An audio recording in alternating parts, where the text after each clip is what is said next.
fire engine.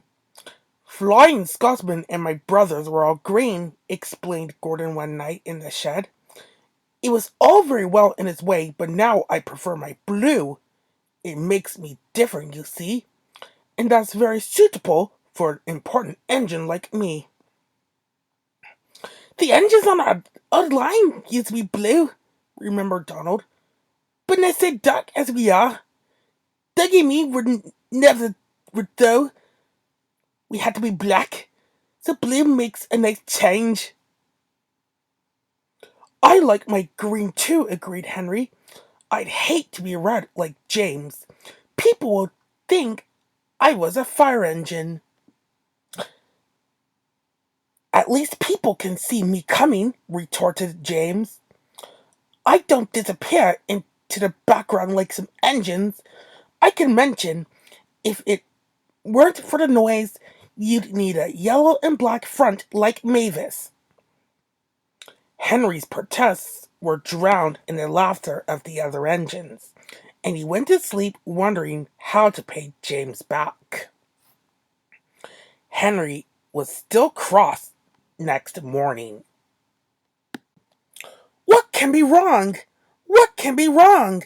Asked the coaches anxiously as Henry pulled noisily away from the big station. Do come along!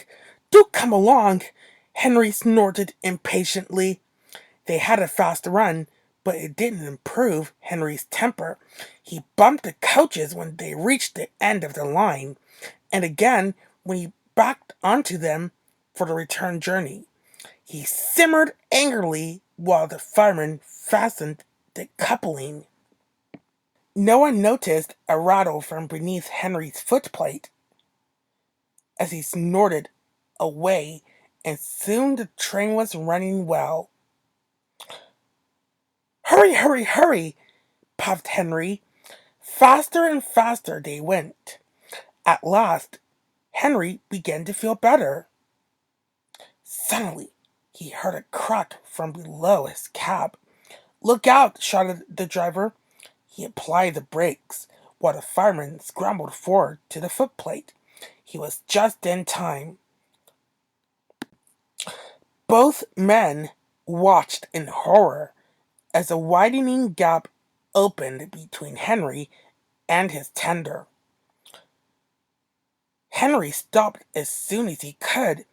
The automatic brake halted his tender and the train some way behind. We must drop Henry's fire, said the driver urgently. It will be dangerous to let him boil dry now that we can't get more water from the tender. The fireman agreed.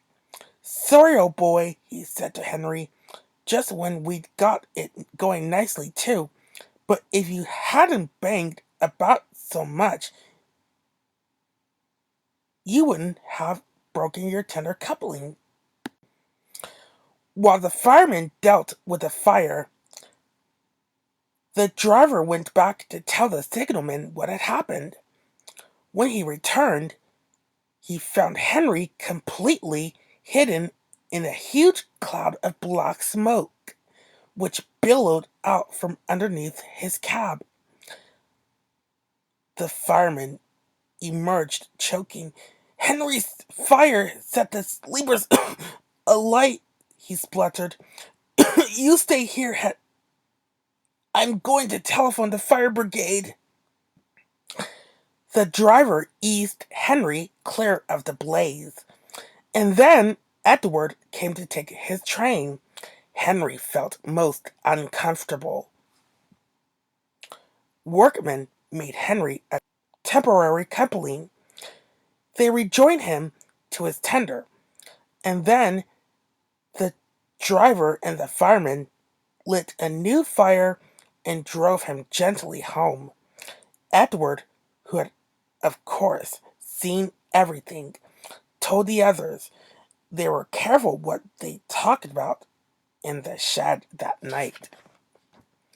As for Henry, he was touchy on the subject of fires for some time afterwards. But James was quick to notice that from then on, Henry's stopped making rude remarks about the color of fire engines.